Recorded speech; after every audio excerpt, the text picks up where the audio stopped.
আপনারা বাইরে না দাঁড়িয়ে থেকে ভেতরে আসেন, ভেতরে জায়গা ফাঁকা আছে, বসুন, বেয়াদবি করবেন না, ক্ষতি হবে। আমার ওই ছোট্ট ভাইটা ও দেখি দাঁড়িয়ে আছে ব্রিজের মাথায়, ও আস বললো আপনি ফেলে চলে গেছে। এরা দাঁড়িয়েছিল ভিড় করে, কিন্তু এমন ভাবে দাঁড়িয়ে আছে বুঝতেও পারিনি। আবার ঘুরিয়ে অফ সাইড দিয়ে এসে আসলাম। আউযু বিল্লাহি মিনাশ শাইতানির রাজীম।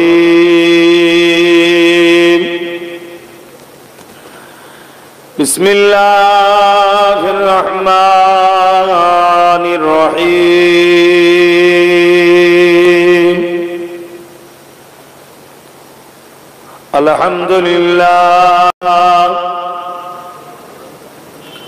আলহামদুলিল্লাহ নাহমাদুহু ওয়া নাস্তাঈনুহু ওয়া নাস্তাগফিরুহু ওয়া নু'মিনু বিহি ওয়া নাতাওয়াক্কালু আলাইহি ওয়া নাউযু বিল্লাহি মিন শুরুরি আনফুসিনা ومن سيئات أعمالنا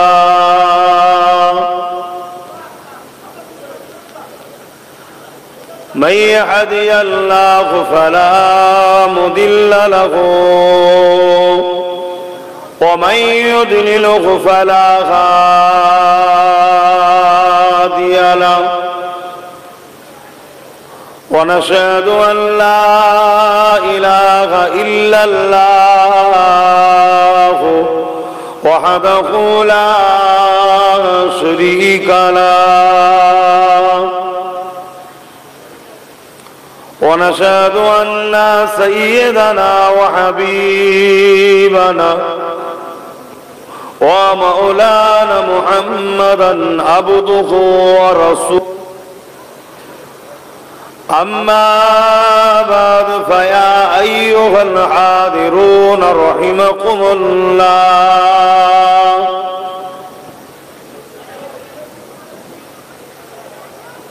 قال الله تعالى في كلام المجيد والفرقان الحميد إن الله وملائكته يصلون على النبي يا أيها الذين آمنوا صلوا عليه وسلموا تسليما اللهم صل على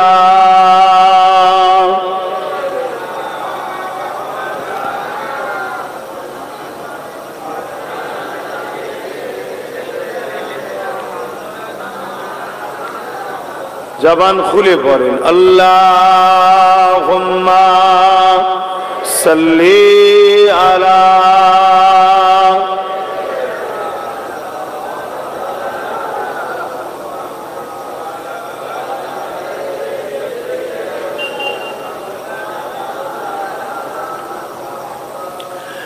इश्क का क्या मजा है किसी आशिक से पूछना चाहिए इसके महबूबे खुदा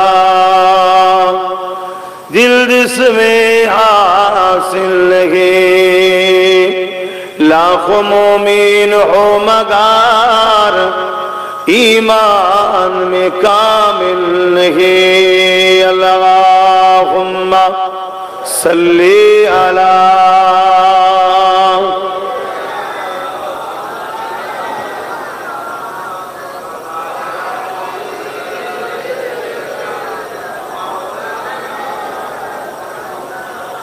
शादाए महशर में लब्बाई लब्बाई जहां उम्मतों ने